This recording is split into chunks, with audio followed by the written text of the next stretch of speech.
በአሰላ ከተማ ተከስቶ የነበረውና መላውን የኢትዮጵያ ሕዝብ ሲያነጋግር የሰነበተው አደጋ በአሁኑ ወቅት ወደ አስገራሚ የሕክምና ስኬትና የተስፋ ታሪክ ተቀይሯል።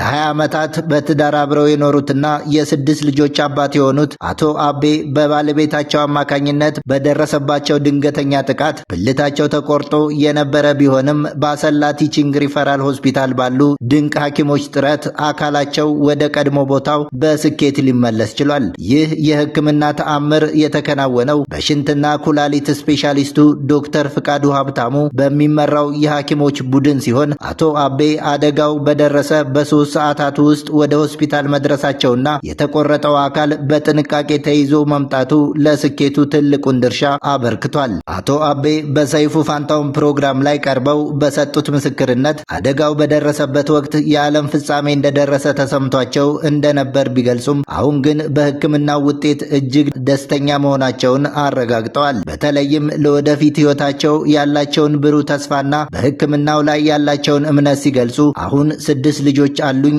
ነገር ግን በዚህ ተቆርጦ በተቀጠለው ብልቴ ገና 16 ልጅ እወልዳለሁ በማለት አስገራሚና የቀልድ ድብልቅ ያለበትን ንግግር ተናግረዋል። ስንት ልጆች ወለድክ አቤ?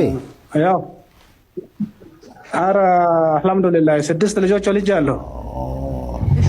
ይህ ንግግራቸው ለወንድ ልጅ እጅግ ስሱ የሆነው አካላቸው መመለሱ የፈጠረባቸውን የስነ ልቦና ጥንካሬና በሐኪሞቻቸው ላይ ያላቸውን ሙሉ እምነት የሚያንጸባርቅ ሆኖ ተገኝቷል። በአሁኑ ወቅት አቶ አቤ በራሳቸው መሽናት የጀመሩ ሲሆን ሐኪሞችም ሂደቱ እጅግ ተስፋ ሰጪ መሆኑንና በቀጣይነትም ሙሉ ለሙሉ ወደ ቀድሞ ተፈጥሯዊ ተግባሩ እንደሚመለስ ገልጸዋል።